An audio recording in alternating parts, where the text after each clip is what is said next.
Hey y'all, I'm going to tell y'all don't trust gang bangers. And plus, every one of them ain't gonna tell you that they a gang banger. All of them don't wear colors. Well, at least that's what I suspect. Well, at least after being taken on that slave diet, had me having run-ins with noticed a lot of gang bangers, drug dealer types have been coming around me since my enslavement. I was released 9 years ago, enslaved 11 years ago for 2 years. That's why they be putting their technology at me, shoot me up, yada yada yada. All this stuff that you can feel it, but there's nothing material to be seen for it. But that's right, your God gonna show up because we all know when, like the word said, you attack one of my children, uh, your God gonna show up. Attack me with all your gadgetry. Your God always shows up every time. And he will give before I give. You attack me, you attacking God. His spirit is in me. Greater is he that's in me than he's that in the world. That he's that in the world. And why would you come shoot somebody you don't even know? But anyway. So, of course, you think they are sold to be saved? They just think about it, what they do. They keep enticing people like, oh, I haven't seen this one for a while. I haven't seen this one for a while. I haven't seen Earl for a while. We slice, do some slick shit, run on by there, let him see, me with some baggies or this and that, and saying you're on the way to Steve's house or something. And get that rootin' going. Fruit Loops. Try to get its nose to follow you.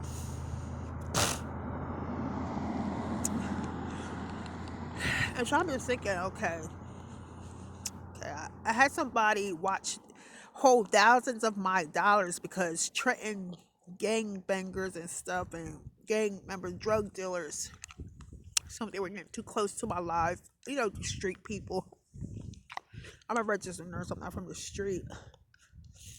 If I was from the street, I would have been a mercenary, never a registered nurse. I chose my path already in life, in my youth, and in my adulthood. And that's before Hellboy showed up, trying to claim something that's not his. But anyway, so I remember I counted to $10,000 to $12,000. Then I had a whole bunch of 20s and 50s left, a little mound, a healthy mound left. And I said, you know what, I'm not going to count the rest of this. I'm going to consider it just like God said with Israel, don't count it.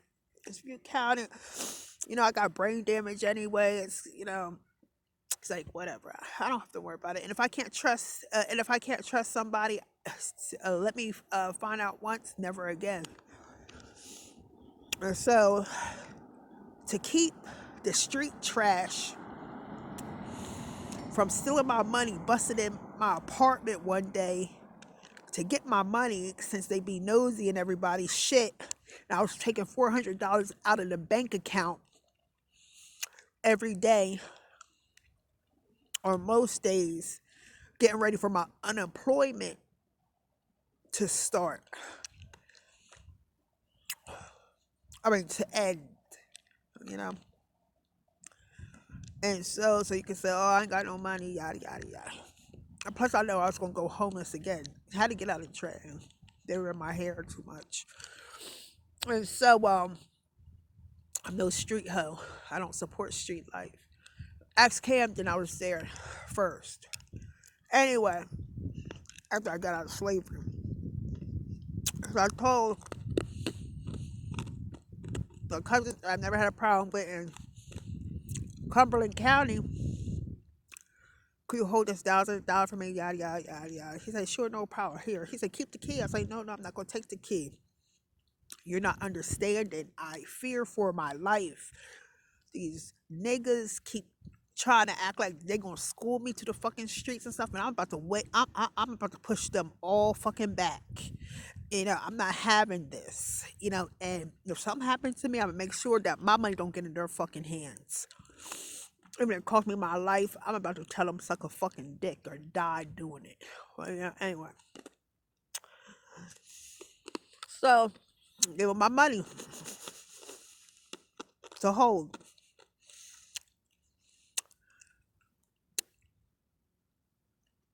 It's enough to bring the thirst and the nigga out of people. Gone. I only touched him a few times. I was like, I get $50.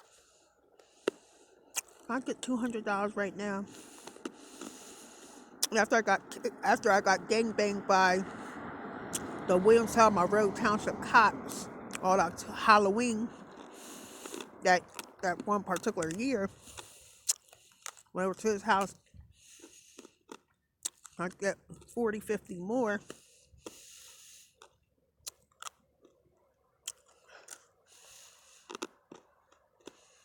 And before this, I forgot to say, before that Halloween night, before this, so far I only got like $40, $50, $200. And shortly before Halloween, he said to me, well, you don't have all that much left. I said, I know the devil is a liar. I never told him I counted part of it, even though I had a lot left. Because by the time you count the hundreds, dip into the 50s and stuff, and you hit 10,000, 12,000, somewhere around there, you like, forget about it. Whatever. You can't trust somebody, you can't trust nobody. Because whether you know how much it is or you don't know how much it is, if the person gonna try to, fuck you up the ass, they're gonna fuck you up the ass, right?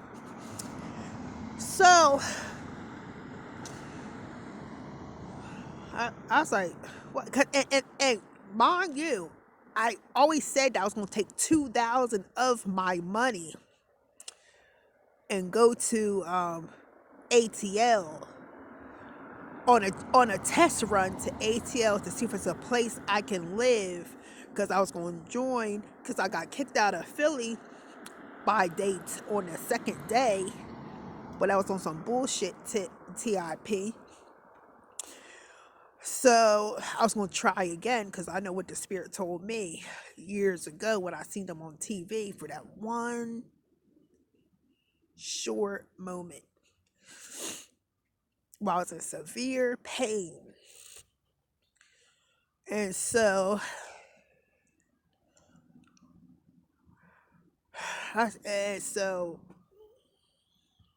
so he's trying to tell me after like 40, 50, 200, something like that. He's like, I'd have been bust 500, which been nothing to me just to prove a point. And then that's why I realized that, that clock over there, is it him and his wife always wearing some form of red at each one, even though it's not like overly bleeding.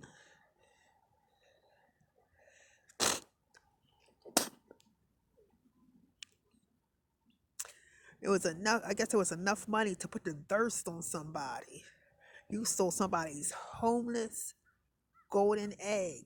I could have used that to buy umbrellas, take the Chinese bus somewhere else for, $36 could take you a long way. Because from New York to Georgia ATL, what's that, $36 right there? I would have been off of the East Coast. I would have went to a low-key state where I would say how many black people are there, what cities they are. I would look that up and go somewhere real small, quaint, with with homeless shelters, places that go unmolested by those people who keep insisting to tell people to bring their spirits and voices and carbon copies from their big pharma and enslaved society diets to keep trying to bring their filth to me, especially in that fucking COVID. Like, I don't feel like the spirit don't let me feel y'all like hustling everyone in behind my fucking back. The righteous and the unrighteous do not dwell together. I'm trying to bastardize my life, but anyway, adulterate and bastardize my life. Yo, the point is, you have to stop making excuses for people if they don't get closer to God. If they don't want to get closer to God, trust me, they will always harm you. You have to separate yourself. They tell you, they even tell you that in church. You just pray that the Lord sends some prophet to them, and so they can change their life. Everybody's responsible for their own salvation.